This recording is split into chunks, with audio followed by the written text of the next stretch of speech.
Cuando nos iniciamos en el mundillo de la edición, sin tener ninguna experiencia ni conocimientos, buscamos el programa más sencillo y, a ser posible, gratuito. Más de uno en ese momento nos hemos preguntado ¿qué editor de vídeo usar? En este vídeo voy a ayudarte a conocer los pros y contras de algunos editores de vídeo, para que tengas algo más claro lo que necesitas para editar vídeos en YouTube. Quizá uno de los mayores problemas cuando nos estamos iniciando sea el presupuesto. Todos hemos descargado alguna vez alguna copia ilegal de programas profesionales que después hemos comprobado que eran demasiado complicados para nuestro nivel, o nos hemos encontrado con una curva de aprendizaje tan alta que nos ha echado para atrás. Pues mi primer consejo es que os olvidéis de acudir a la piratería. Hoy en día tenemos soluciones totalmente gratuitas y de todos los niveles. Vamos a ver primero los programas llamados Open Source o de código abierto. Son creados por programadores, asociaciones e incluso algunas empresas sin ánimo de lucro, por lo que nos los ofrecen totalmente gratuitos, pero no por ello son necesariamente malos. Os voy a poner dos ejemplos que, a mi parecer, son de suficiente calidad como para obtener resultados profesionales si sabemos manejarlos.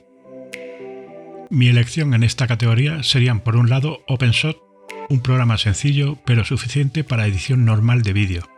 Su curva de aprendizaje no es excesiva, ya que es bastante intuitivo. Por otro lado, tenemos Kdenlive, un programa que, aunque parece anticuada su interfaz y no es muy intuitivo, sí que tiene suficiente potencia y herramientas para llevar a cabo proyectos profesionales, por lo que es perfectamente válido para comenzar a hacer tus primeros trabajos profesionales. Subiendo el nivel de los editores de vídeo gratis, voy a nombraros, por supuesto, a CapCut, que, aunque tiene alguna carencia, es bastante más intuitivo, por lo que la curva de aprendizaje es mucho más suave. Lo que no me gusta es que el 80% de sus recursos, filtros, efectos, etc., son de pago. Pero por lo demás es un programa que actualiza constantemente y va añadiendo herramientas cada vez más profesionales. Subiendo un poco más de nivel, aunque ya es de pago, nos encontramos con el famoso Filmora. Este es un editor de nivel medio-alto con el que podríamos llevar a cabo trabajos de bastante nivel. El precio de compra no es demasiado caro para la calidad que ofrece, pero muchos de sus recursos también hay que pagarlos aparte. Muchos profesionales trabajan con él, aunque para según qué tareas hay que seguir utilizando herramientas auxiliares. Uno de sus puntos fuertes es que mantiene contacto con toda su comunidad de usuarios para conocer los deseos de herramientas nuevas, mejoras, etc. Hace unos años teníamos un editor llamado HitFilm Express, que era la versión gratuita de HitFilm, bastante profesional y con similitud a Premiere, pero lo han hecho desaparecer, para mantener solo la versión de pago que es por suscripción, para mí demasiado caro para lo que ofrece.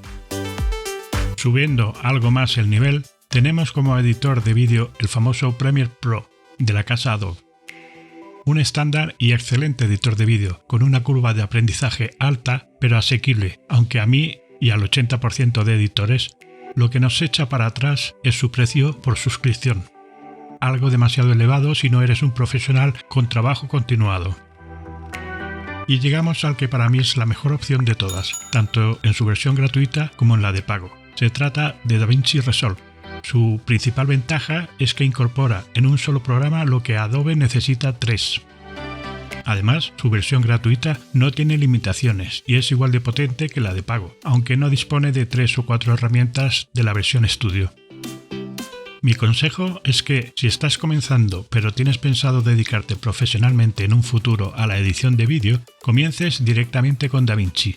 Su aprendizaje al principio cuesta un poco porque algunas cosas funcionan de forma distinta a otros editores, pero para nada es difícil. Tendrás siempre actualizaciones gratuitas y cuando comiences a vivir de la edición, puedes adquirir la versión Studio en un solo pago. Espero haberte ayudado en algo para que puedas tomar una decisión de la que no te arrepientas en el futuro. Personalmente estoy abierto a las consultas que quieras en los comentarios. Por aquí te dejo algunos vídeos que también te pueden ayudar a dar los primeros pasos en la edición de vídeo para YouTube. Gracias por seguirme y hasta la próxima. Chao.